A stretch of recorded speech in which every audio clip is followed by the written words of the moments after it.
Você está viajando através de outra dimensão. Uma dimensão não só de imagens e sons, mas também da mente. Uma jornada a uma maravilhosa terra, cujas fronteiras são as da fantasia.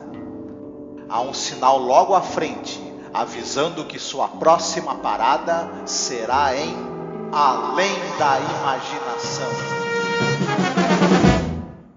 Wolf Templeton in the Great Seed, 1927's big hit. Barney Pfluger. Barney. Hey, Mr. Templeton. What year is this? 1927. Say, you're not trying to kid me, are you, Mr. Templeton? Most assuredly I'm not. Your wife just phoned and said for you to meet her at Freddie Iacchino's. My wife? But Laura's dead. Well, she's the best-looking ghost I ever saw, Mr. Templeton. No offense, of course. Olá, ouvinte, seja bem-vindo aqui a mais um programa sobre a série Além da Imaginação, a série clássica. Eu sou a Angélica. E eu sou o Marcos.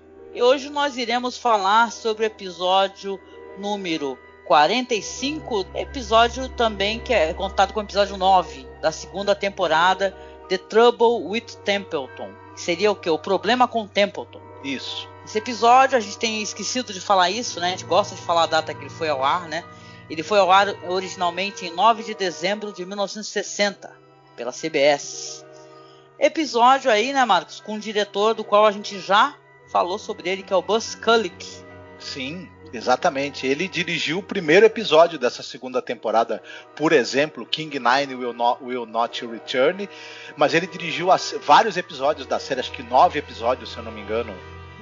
Sim, e escrito aí por uma diferenciação, né, esse episódio escrito por um cara chamado E. Jack Newman, né, que não é um escritor usual, né, de episódios da série. Se você vê assim o jeito, o roteiro, como ele abordou, é legal porque parece realmente um episódio escrito pelo Serling, né? Esse cara, ele era amigo do produtor, do Buck Houghton. E aí o pessoal apresentava uma série de centenas e centenas de roteiros eram apresentados, né, para pessoas que queriam, né, ter um roteiro seu filmado pela CBS ou principalmente na série Além da Imaginação, mas eles acabavam dando preferência para roteiros de pessoas que eram indicadas, conhecidas, e foi o caso aí. O E. Jack Newman tem uma curiosidade sobre ele, que na verdade a curiosidade começa não com ele exatamente. Teve um sujeito chamado Joseph Waumbach. Esse cara escreveu um livro contando o cotidiano ali do Departamento de Polícia de Los Angeles. Esse livro depois, acho que em 72, se eu não me engano, ele virou um filme chamado Os Novos Centuriões, um filme que o George C. Scott passou na TV brasileira, um filme elogiadíssimo, que ele mostrava de uma maneira mais realista como é que era o cotidiano da polícia ali de Los Angeles. Um retrato bem mais realista e mais pé no chão do dia a dia do departamento de polícia. Mais pra frente, isso fez muito sucesso, né? No ano seguinte, se eu não me engano, isso deu origem a uma série de TV que é uma série de antologia de casos ali envolvendo o Departamento de Polícia de Los Angeles. É uma série também que virou um cult da TV americana. Acho que ela não foi exibida no Brasil, se eu não me engano. E é considerada muito elogiada e considerada uma visão também interessante e realista do que é o dia a dia da polícia. O E. Jack Newman escreveu dos 98 episódios da série, ele escreveu 96. Então ele é o grande nome assim por trás dos roteiros desse sucesso da TV americana, que foi o Police Story, né? Os Novos Centuriões. Caramba, é o Law and Order das antigas, né? Das antigas, isso, né? Aí. Legal. Então, esse episódio também conta com isso é impressionante, cara, porque eu não reconheci ele. Só depois, fazendo a pesquisa, que eu fui verificar quem era o cara. Tem o Sidney Pollack, que é um diretor de uns filmes que eu sou apaixonada, assim, de Tutsi, sabe? Out of Africa, por exemplo, né? Que é o Out of Africa, em português ficou Entre Dois Amores. Entre Dois Amores, isso.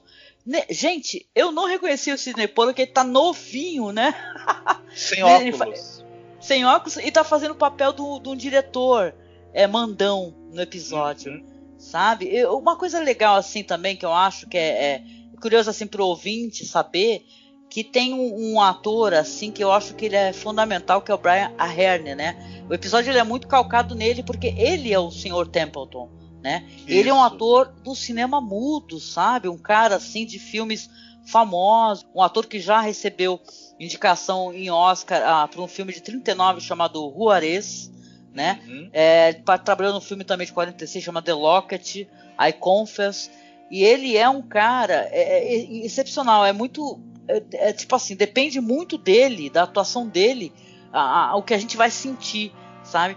E outra coisa que eu gosto muito também nesse episódio, e é impossível a gente não refletir sobre isso, até porque, sabe, que nem eu falei, parece um roteiro do Serling, e esse episódio ele conversa pra mim direitinho com aquele episódio que eu amo, gente, que tem aí da Lupino, que é o The 16mm Shrine, né, que é o Santuário de 16mm, que é sobre uma atriz que ela já está envelhecida, ela fica em isolamento na casa dela, e ela só consegue passar os dias assistindo os filmes antigos dela, relembrando o passado, e depois, a certo momento, ela vai embarcar na zona do crepúsculo de uma vez só, né?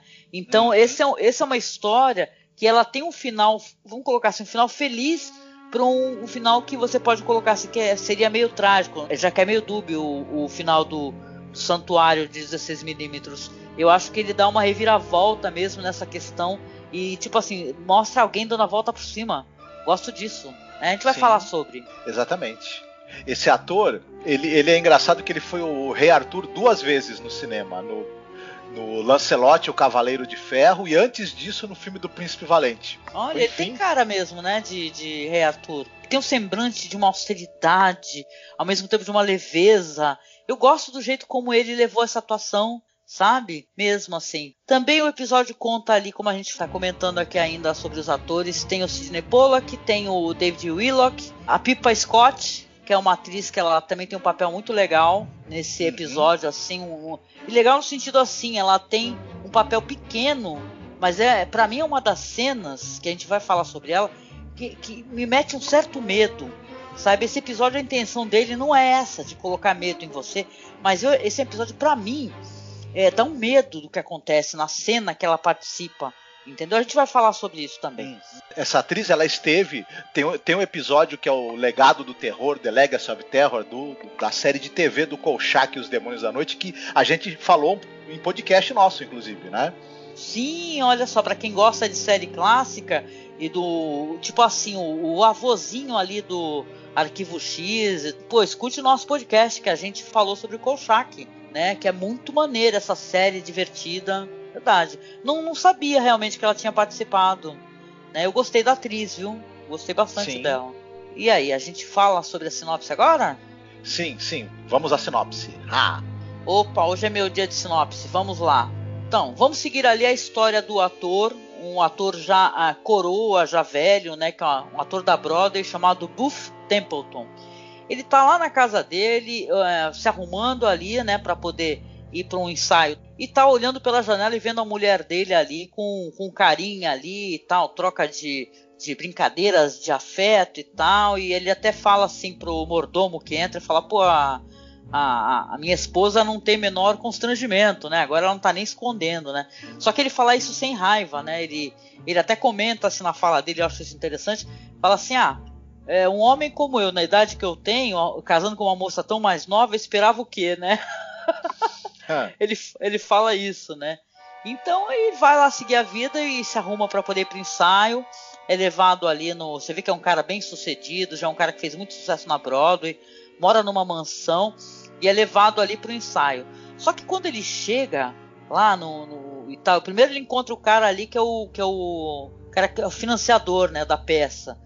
E tal, encontra com ele, entra com ele e tal, e tu vê que o cara tá dando pitaco e falando, eu gostei da atitude desse diretor, que ele é um cara que tem pulso firme e tal. E quando ele entra, o diretor tá lá dando um sermão em todos os atores, pra mim, o mais importante, a data do primeiro dia de ensaio, o primeiro dia da estreia e o fechamento, porque tudo que eu falo aqui é pra vocês fazerem do jeito que eu mando, e bababá, e tá lá passando o maior, né, discurso e passando o maior sabão, né, em todo mundo e falando como é que ele é, né? Que esse personagem é interpretado pelo Sidney Pollack. Aí você vê que, inclusive, ele começa a falar assim, não importa se você é um ator veterano ou não, tem que fazer as coisas corretas e tal, e começa a constranger, né, o Templeton, né, e ele, vendo ali que o cara começa a falar, tô falando contigo aí, é isso aí, Templeton, que chegou agora, atrasado, marquei para meio-dia, viu, é para chegar na hora, ele fica constrangido e sai correndo por uma porta dos fundos. Quando ele sai pela porta dos fundos, ele já imediatamente é recebido ali por um monte de gente batendo palmas para ele e tal. E ele fica, porra, que é isso, né? E tal. Como se ele tivesse acabado de se apresentar num palco, né?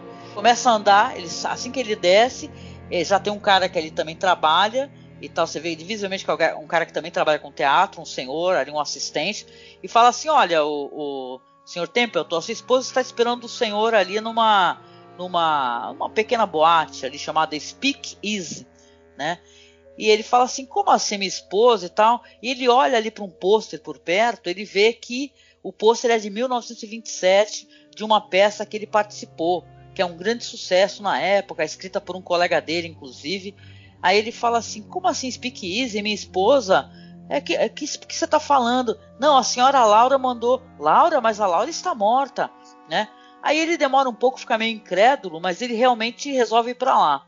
Quando ele chega, inclusive, ele é recebido ali num local meio escondido. Eu até pensei que era meio na época da Lei Seca. Fiquei com essa impressão, né, que as pessoas faziam ali as suas beberragens e tal, suas festas todas ali, tudo intocadinho, né? E esse local é meio assim, né? Tanto que tá um tremendo silêncio onde ele tá falando com o cara ali antes de entrar, e quando abre a porta, tá tocando o maior jazz, risada e tal, barulho de copos, aquela fervura, local lotado, e ele visualiza a esposa dele, né, que é a Laura, que tá justamente ali ao lado do colega dele, né, e tal, que é o cara que é roteirista, né, da peça famosa que ele participou, que é a Grande Semente, né, The Big Seed.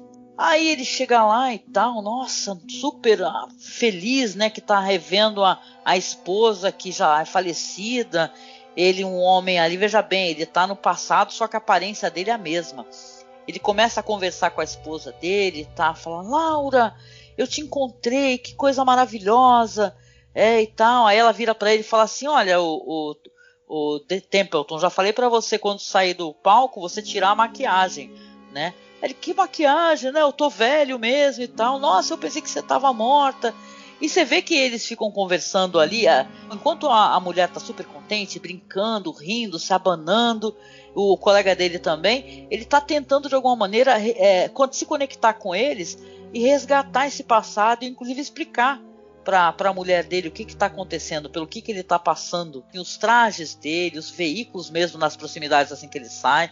Você vê que ele está numa outra época, que são 30 anos no passado. E a esposa dele ele não dá bola para ele fica tentando conversar, ela não dá bola nenhuma para ele, né? O colega dele também uma hora se levanta, fala, senta aí meu velho e tal, se levanta e ele fica tentando falar com a esposa dele, trocar algum carinho, ela sai para lá, deixa de ser chato, Templeton. E porém, a dado momento ele tenta conversar com ela e ele vai ficando cada vez mais magoado assim com a hostilidade dela, né? Fala para ela, para ele, para o rapaz também, um amigo dele que senta, ele fala, poxa, você mudou, eu não lembrava de você assim.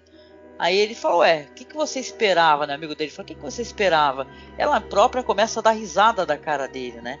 E ele fica muito triste, né?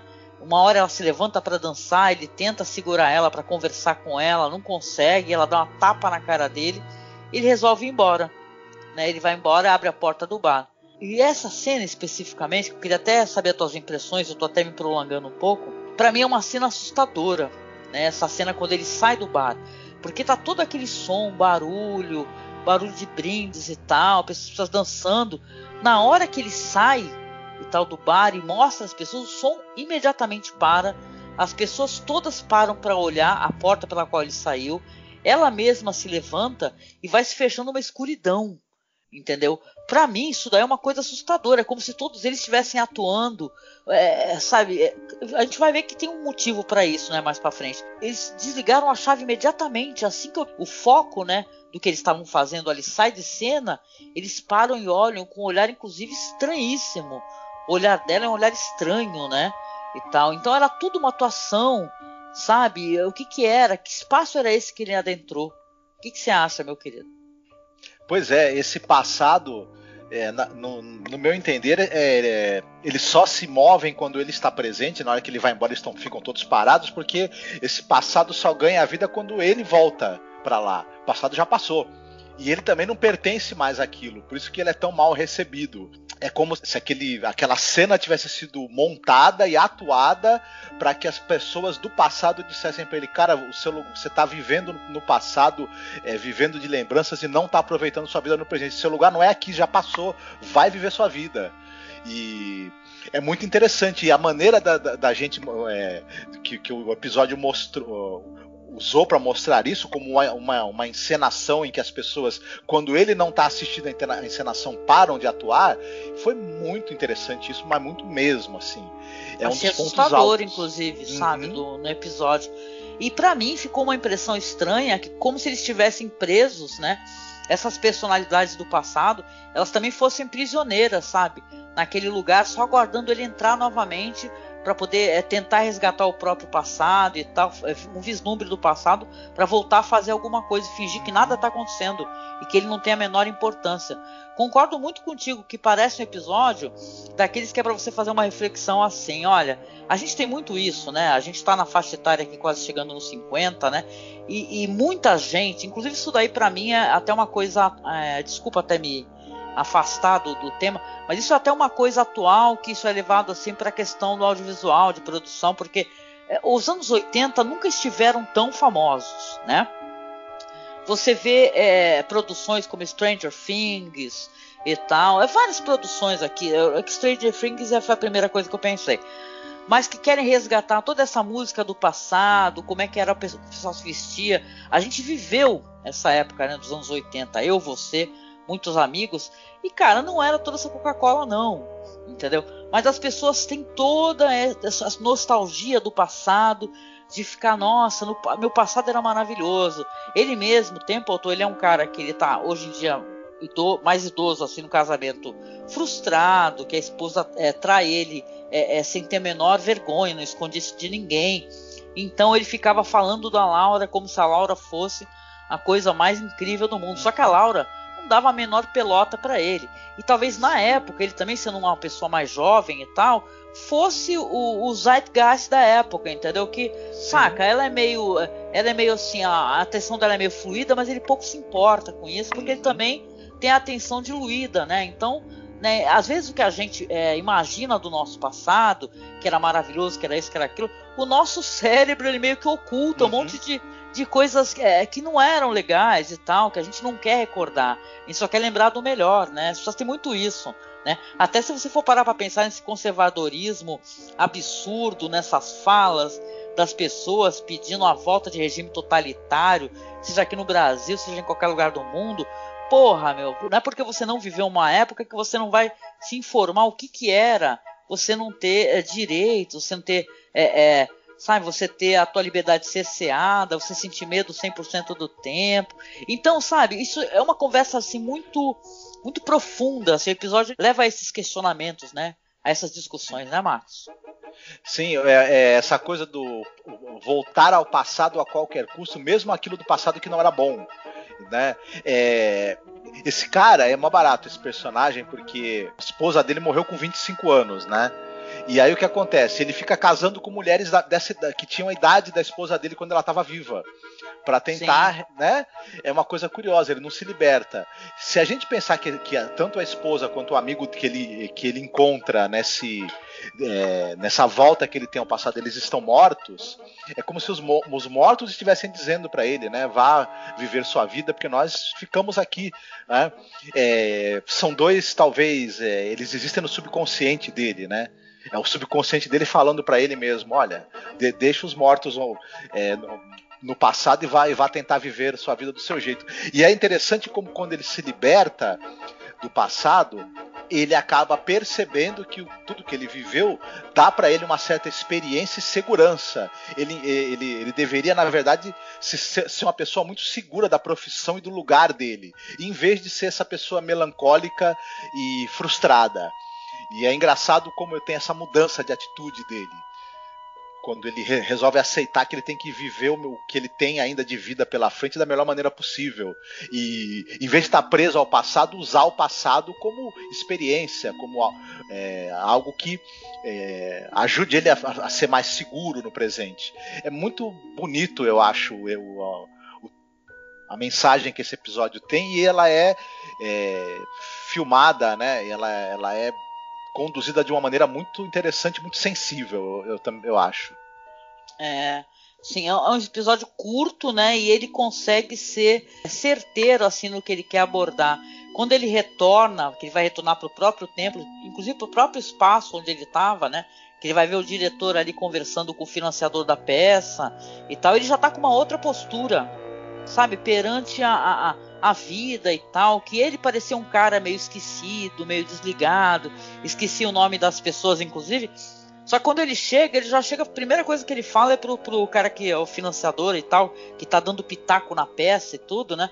Ele fala, ó, a primeira coisa que eu quero é o senhor dar licença, que eu gosto dos meus ensaios ter só gente aqui da própria peça, tá? Ele fala, como é que o senhor ousa? Não, com licença, por favor. E o diretor, vendo a diferença da postura dele, vai no momento e compra a atitude dele. Eu gostei muito disso, né? Ele, no mesmo momento, ele fala assim, ó, não, o ator tá correto, por favor, o senhor pode se retirar e tal. E começa a chamar ele de senhor, né? Ele estava chamando ele de Templeton, né? Até então. E isso tudo porque quando ele chega, ele olha e vê que o papel que a gente não comentou sobre isso, que essa esposa do passado estava se abanando, na verdade era um roteiro. O nome do roteiro é o que fazer quando Booth entrar, né? E tal. Então todos os passos, as danças e tudo, na verdade era tudo uma atuação, né? Apesar de pra mim ser uma coisa assustadora essa cena, era tudo atuação, né? Na hora que ele saiu do local foi a claque, né? De corta. Então, poxa, é muito interessante como termina, porque diferente ali de o Santuário 16mm, porra, esse cara tomou as rédeas da própria vida novamente. Isso é foda, né? Porque tu vê que o cara é um cara famosíssimo da Broadway, só que ele tava se deixando sei lá, se levar assim por uma tristeza, uma depressão e tal, sendo que na verdade ele é um ator veterano que tem muita lenha para queimar, e ele botou a panca de falar assim, é o seguinte, vai ser assim. Os dois começaram a conversar, ele e o diretor no mesmo nível e tal, você vê que ele vai cumprimentar os atores, termina assim, né? Eu gostei muito do jeito que o episódio terminou. Pro protagonista não é episódio trágico de maneira nenhuma, né? Ele teve que ter esse choque de realidade, que o passado dele na verdade não era tudo isso, pra ele se ligar que, ó, aproveite o presente, colega. O passado não era essa Coca-Cola toda, não. Foi bom, mas passou. Entendeu? Futuro tá aí, cara. Pega as rédeas do seu futuro. Curti. Muito bom, muito bom. Muito bom? Já falamos muito, então? Sim. Mas tudo bem, vamos lá. Então vamos lá para aquela parte do podcast onde a gente faz recomendação de filme. Sim. E no finalzinho tem música, hein? Que só é tocada no nosso site, lá no nosso podcast. No MP3 vai rolar a música final. Então se você está aqui só assistindo pelo YouTube, por favor, dá uma conferida lá no nosso site. E aí, Marcos, qual que seria a recomendação de filme, ou série, ou quadrinho, livro, que for, pro podcast? Apesar que a gente tava só em filme, hein? É que agora a gente tá começando a abrir o leque para outras coisas também. Diga aí, querido. A recomendação que eu vou fazer não é exatamente relacionada com a temática do episódio em si, mas a gente falou da Pippa Scott, que é a atriz que faz a Laura nesse episódio. Ela também é produtora e diretora. Em 2006 ela dirigiu um documentário que fala sobre a exploração do Congo sob as ordens do rei Leopoldo da Bélgica, e todo o massacre de muitos milhões de pessoas que aconteceram por conta disso. O documentário é narrado pelo ator Don Cheadle, e esse terrível holocausto que aconteceu no Congo, pouca gente conhece. A gente fala muito de determinados holocaustos, como aconteceu na Segunda Guerra Mundial, do holocausto que os judeus sofreram durante o nazismo, né? Hoje se fala um pouco mais do holocausto armênio, né? do massacre dos armênios, e também ocorreu na Bélgica no Congo, sob o domínio belga, esse assim, terrível genocídio. E é interessante que ela fez esse documentário muito curioso, muito, muito bem feito, e vale muito a pena assistir. Não foi exibido no Brasil, que eu saiba, né? Mas é uma indicação, quem conseguir encontrar, assista, que vale muito a pena. Ah, beleza, vou procurar aí para poder tentar ajudar quem tá ouvindo a acessar. Nossa, eu fiquei feliz, né, dela ter uma carreira assim depois como diretora. Pô, muito maneiro, eu vou atrás com certeza. Porra, quando eu penso que tem aquele filme Kate Leopold, né? Que fala sobre os amores do rei lá da Bélgica e tal, que era bonzinho. Puta, realmente eu já vi fotos, né? Gente, é de embrulhar estômago, né? O que faziam com o povo lá no Congo, viu? É impressionante, né? Que foi exploração de marfim, né? E puta, eles mutilavam as pessoas, crianças. Nossa, gente, barra pesadíssima. Vou atrás, querido. Arda no inferno, Leopold. Arda no inferno, seu puto. Assim, vamos lá. A minha recomendação, eu vou na onda da nostalgia, tá? Eu sou fã do Stephen King, né? Então é claro que eu vou recomendar o Conta Comigo, né? Que em inglês saiu como Stand By Me, que é um filme de 86, que inclusive o título é baseado numa música do Ben E. King, né?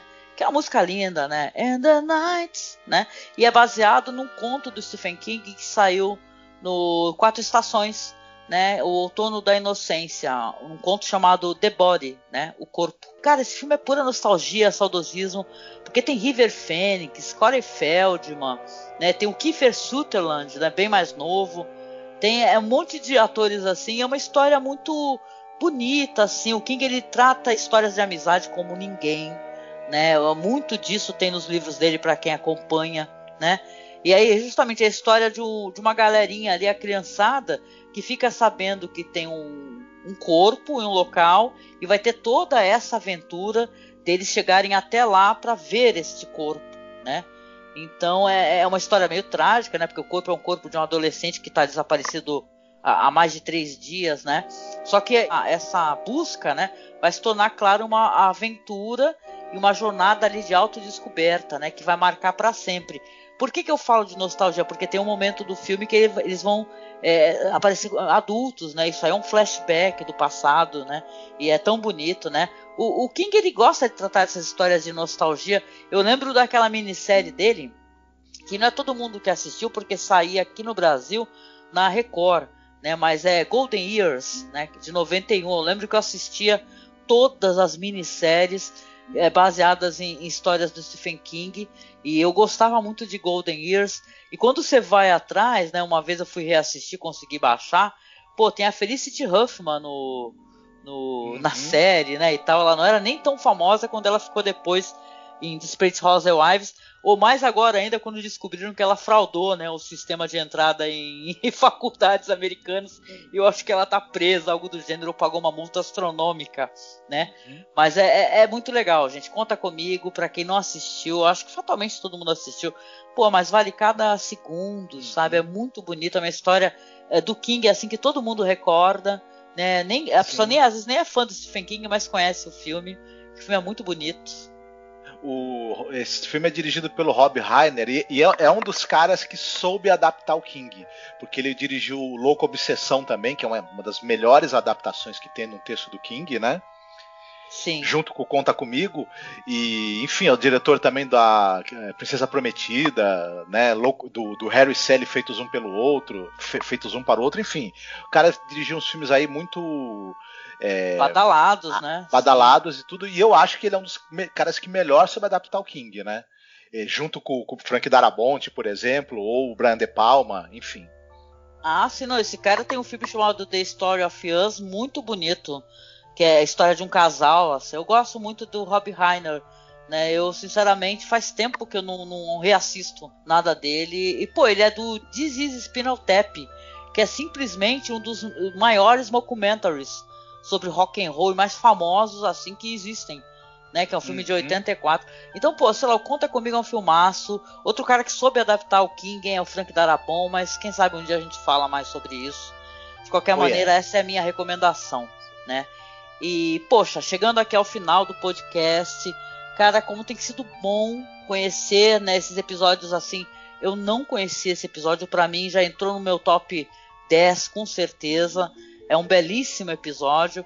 Então agradeço por você estar aqui acompanhando a gente, conhecendo nossas opiniões, interagindo sempre que pode. Você acesse, por favor, lá a nossa página no Facebook, dê aquele curtir na nossa página, né, para poder apoiar o nosso trabalho. Também entre no nosso grupo, que é o Fãs de Além da Imaginação, e você vai ver os vídeos lá do nosso amigo William Funchal, que, cara, é muito maneiro, gente. Vocês não sabem, mas a gente publica o episódio, sempre o nosso amigo vai lá e faz um vídeo, né? Cara, isso é muito maneiro, porque tu faz um trabalho que toca, né, alguém, e toca um amigo querido que vai lá e faz um videozinho, bota no Stories, bota no Facebook. Então quero, aproveitar esse momento, inclusive, para agradecer o William Funchal, né, Marcos? Mandar para ele nosso afeto, nosso carinho, e ele sempre elogia o nosso trabalho. William, beijo no coração, viu? Pra ti. Os vídeos dele que ele faz são legais pra caramba, é uma homenagem muito bacana, né, que é feita ao Além da Imaginação, e um reconhecimento também do trabalho que a gente faz, assim, é uma coisa muito bacana mesmo, que aquece o coração, né? Muito obrigado a ele.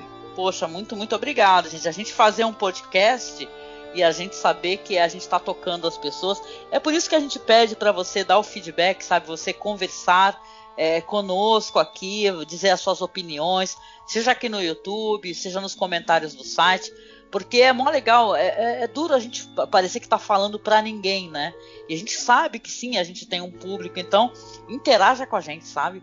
Vai ser bom poder ver o que você acha do episódio, se você já conhecia, tá? Então a gente deixa sempre aqui os links das redes sociais para que você possa interagir. Então você pode acessar a nossa página no Facebook, que é @masmorracine, tem o grupo, como eu comentei, o Fãs de Além da Imaginação, o Instagram, que é @masmorracine, e o nosso Twitter, que é @masmorra_cast. Se você quiser ser nosso padrinho, ser a nossa madrinha, nos ajudar a continuar o nosso trabalho falando sobre a série, sobre tantos projetos incríveis que a gente sempre comenta, seja de grandes diretores.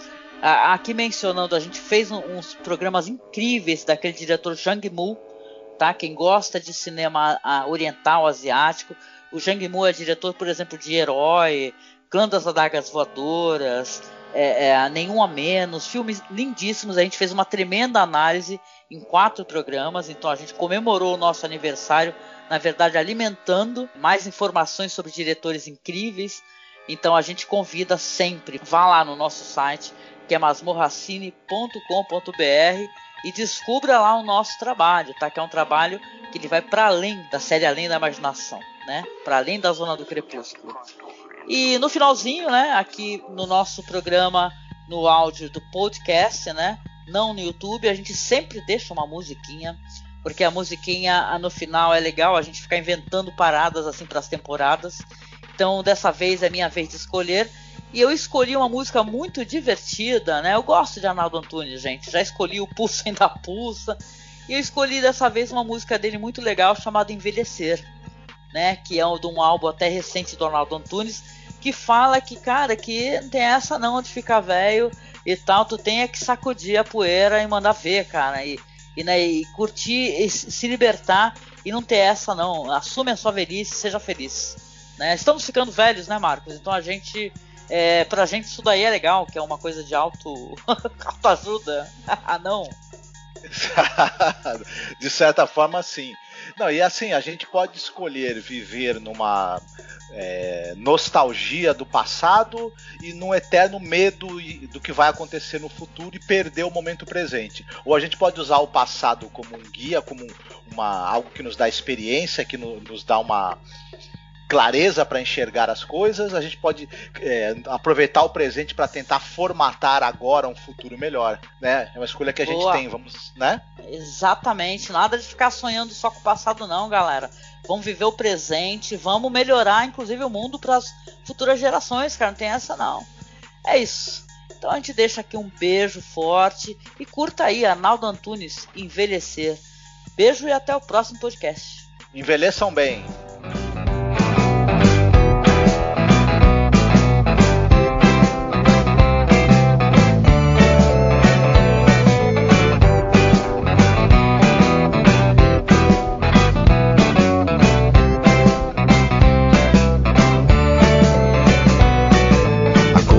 Mais moderna que existe nessa vida é envelhecer. barba vai descendo e os cabelos vão caindo pra cabeça aparecer. Os filhos vão crescendo e o tempo vai dizendo que agora é pra valer. Os outros vão morrendo e a gente aprendendo a esquecer. Não quero morrer, pois quero ver como será que deve ser envelhecer. Eu quero é viver pra ver qual é e dizer venha pro que vai acontecer. Eu quero que o tapete voe no meio da sala de estar. Eu quero que a panela de pressão pressione e que a pia comece a pingar. Eu quero que a sirene soe e me faça levantar do sofá. Eu quero pôr Rita Pavone no ringtone do meu celular. Eu quero estar no meio do ciclone pra poder aproveitar.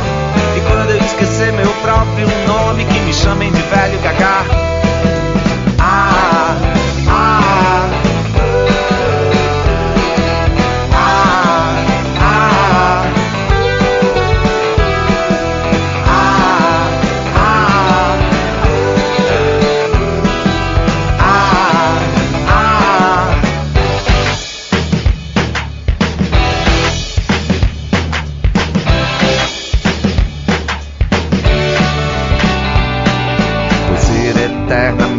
Adolescente nada é mais demodê. Com uns ralos fios de cabelo sobre a testa que não para de crescer. Não sei por que essa gente vira a cara pro presente e esquece de aprender que felizmente ou infelizmente sempre o tempo vai correr. Não quero morrer, pois quero ver como será que deve ser envelhecer. Eu quero é viver pra ver qual é e dizer venha pro que vai acontecer. Eu quero que o tapete voe no meio da sala de estar. Eu quero que a panela de pressão pressione e que a pia comece a pingar.